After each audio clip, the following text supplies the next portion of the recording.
जी और उनके सहयोगियों,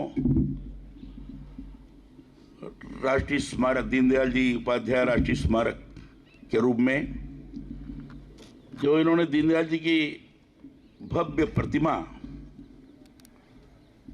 निर्मित की है और दीनदयाल जी से संबंधित उनके जीवन काल में जो घटनाएं रही हैं, जुड़ाव रहा है, उनके चित्र के माध्यम से, उनके प्रतिमा के माध्यम से उसको दर्शाने का प्रयास किया गया है। इसके लिए मैं कोटि कोटि धन्यवाद ज्ञापित करता हूं।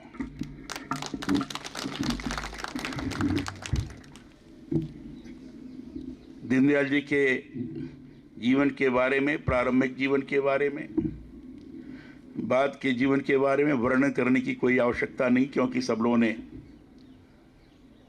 उनके बारे में बताया है।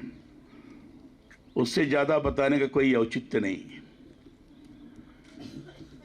मेरा सौभाग्य रहा है कि दीनदयाल जी के सानिध्य में मैं भी कई बार रहा हूं, उनसे वार्ता करने का अवसर भी प्राप्त हुआ है। विभिन्न प्रश्नों को लेकर जो जिज्ञासा होती थी उसका समाधान भी उनसे प्राप्त होता रहा है और उनके जीवन को देखने का भी अवसर मिला है। सामान्य जीवन और देश के प्रति, राष्ट्र के प्रति समर्पित जीवन कैसा होता है, उनके स्वरूप को देखकर और उनके कर्तृत्व को देखकर उसकी अनुभूति होती रही है। कभी उन्होंने ये नहीं अनुभव किया कि मैं इतना दल का बड़ा नेता हूं, विचारक हूं, विद्वान हूं। कभी उन्होंने अपने आचार व्यवहार, कर्तृत्व के माध्यम से लोगों के अंदर आरोपित करने का प्रयास नहीं किया, लेकिन उनके परिश्रम को देखकर, कष्ट की सहनशीलता को देखकर लोगों ने यह अनुभव किया कि दुबले पतले व्यक्तित्व का यह पुरुष आखिर इतना कष्ट कैसे सह सकता है। मैं गोरखपुर की बात कह रहा हूं। वहां बहुत पहले जब चाहे तो मोटरसाइकिल पर हो, पीछे बैठ करके उन्होंने यात्रा किया। और एक तो ऐसा अनुभव है कि एक कार्यकर्ता था, निषाद,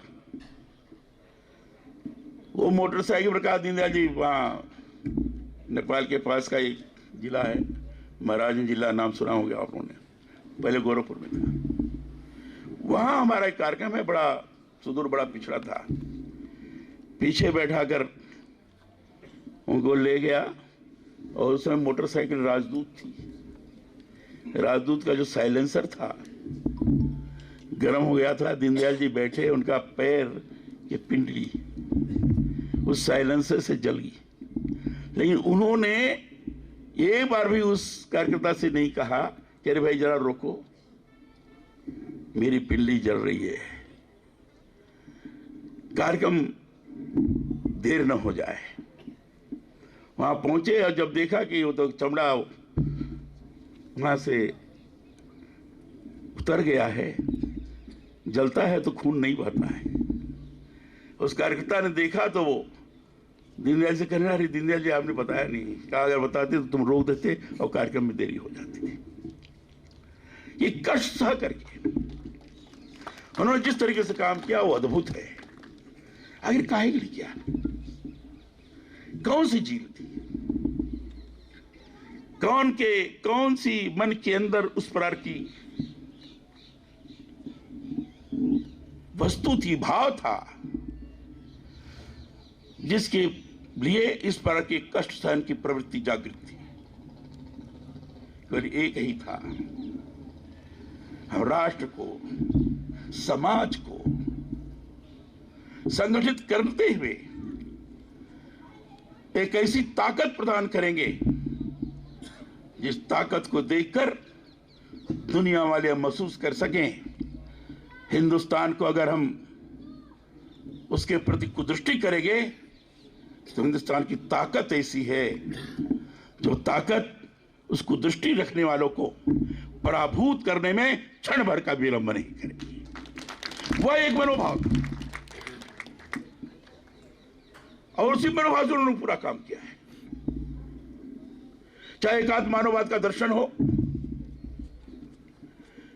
चाहे भारतीय संस्कृति को परिभाषित करने के क्रम में